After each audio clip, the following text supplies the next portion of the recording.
Minnesota standards, but then again, it is still summer. Either way, the AC is working just fine at U.S. Bank Stadium in the Twin Cities.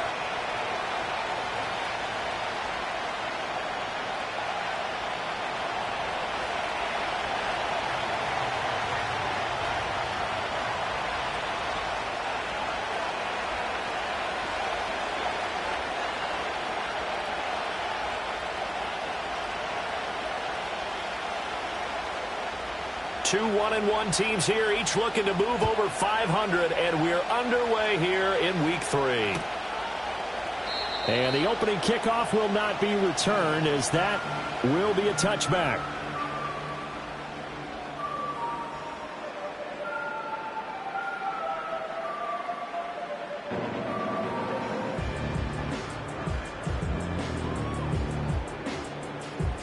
So 1st and 10 now from the 30.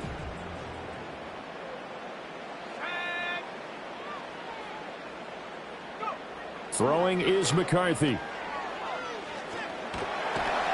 And he gets this to the 35. Good for a gain of 5. I know it was a gain, but you have to sense probably a little bit of disappointment there, because when it's out there in open space, I think they expect to get more out of a play, don't you? Especially when you're getting it to your guy out of the backfield. You're expecting him to be able to create something, be a little more shifty. Yeah, no doubt about it. Good open field tackling held it to an okay gain. He's going to find Jefferson open downfield. And he takes this one down almost all the way to the 30. A big play on the catch and run, covering 34 yards. Execution was one of their watchwords leading up to this one. And on that play, able to execute brilliantly here on this opening drive.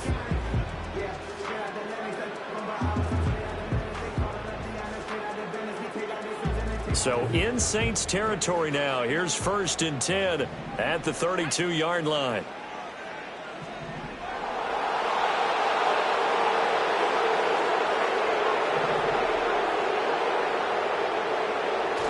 On play action, now McCarthy. And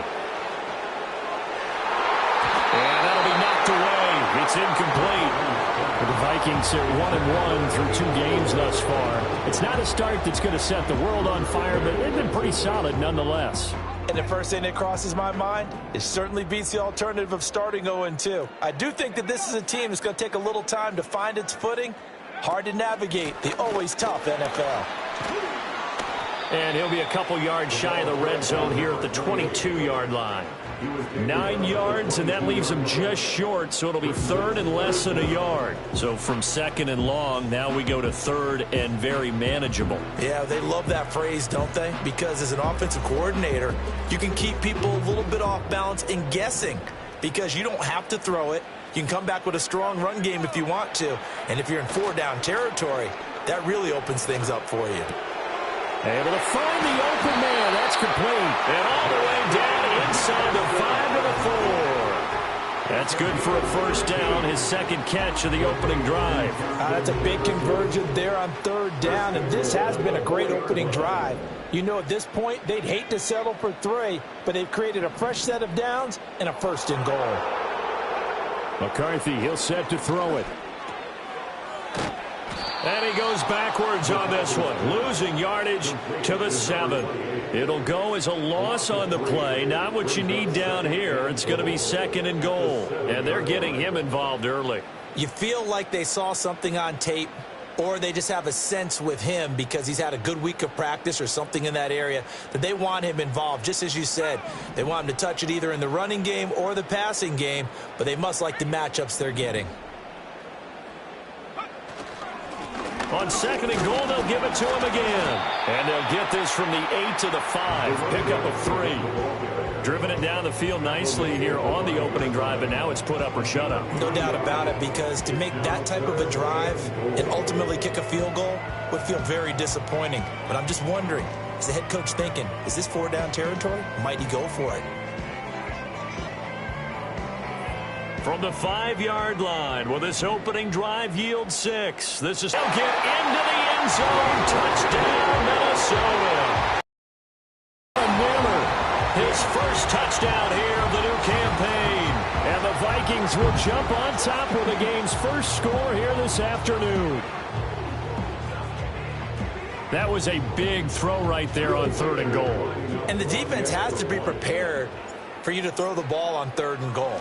Because really, 2nd down, 2nd and goal, that's your play action time, and you're not sure whether they're going to run it or throw it. 3rd down, you're usually sure they're probably going to pass it. Even more impressive that they got it done. And on the opening drive of the game. Out is the kickoff unit as they run up and send this one away.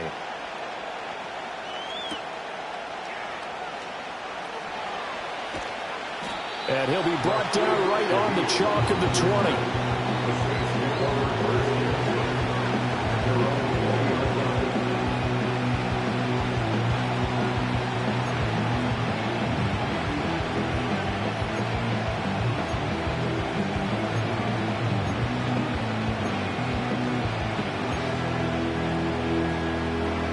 Three and a half to go, first quarter.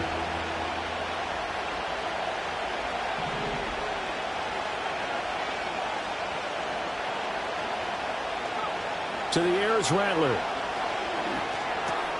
Complete to right. And he'll get this up to the 34-yard line. First play of the drive, going for 14 and also going for a first. It's another catch here for good yardage.